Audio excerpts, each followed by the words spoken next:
not only. In May 2025, the starvation will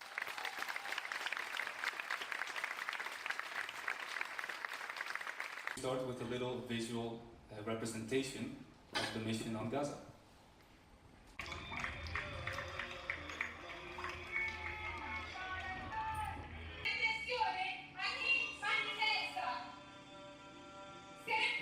The questions were focused about the legality of the occupation, the legality of the blockade, also that they do what they do because it is their land, it is their right.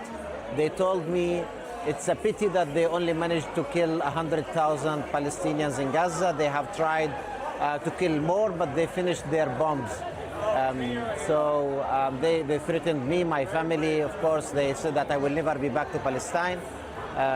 Those were the main aspects of the question. I understand that the treatment that we have received and the interrogation process, the isolation, none of that is compared to what Palestinian prisoners deal with.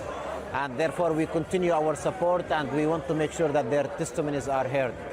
Of course, the behaviors of the Israeli Authority, the brutality of their army and the behaviors of Ben-Gvir showed the world the true nature of Israel. That's not an exception act. That what Ben-Gvir did is not an individual act. It shows everyone that Israel behaves this way, not only with Palestinians, but also with international activists. And of course, this exposed their impunity and exposed the complicity of the international governments and European governments. To continue sailing into a moral duty to reflect in solidarity with them, so we do not comply with occupation, with an apartheid system.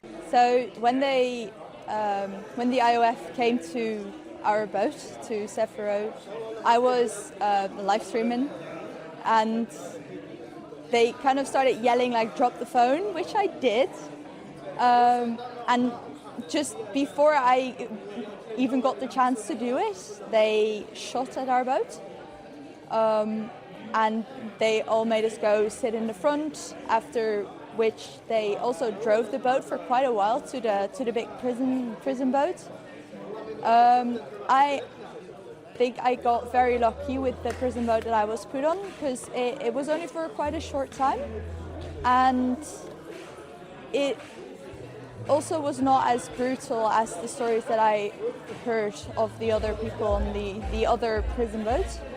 But for me personally, like the worst things happened in prison. They try to knock you down, like mentally, but also physically, because we hadn't had water for days at that point. Briefly, with your name and what you do in your daily life apart from activism. We can start with you. In the first attempt, I got fired, and at this moment, I have no job. And Diederik, going to you. You work at Greenpeace. Yes. What were you doing on a boat breaking the sea? We are not talking about complicity anymore. And there was never complicity. There was always... Of course, you were part of the first round where almost all of the activists were... We were intercepted and brought to Ashdod also again, but first on the prison boat. In a personal aspect, and they also pulled me. I probably have nerve damage in my wrist because of the zip ties, and it's kind of they made us sit like on our knees for like hours on end, like 8 to 10 hours. I'm guessing, like looking at the sun, and that is also when the video from Ben-Gvir was taken. I do think that was the start of all the international outrage, which is ridiculous because we already know what has been happening for decennia on end. But I do think that was kind of the turning point for a lot of people, and it also speaks volumes about the nerve.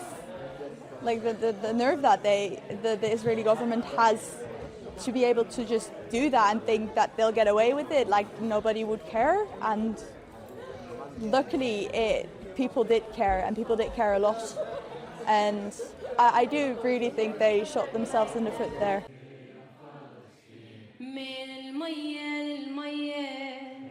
لو كنت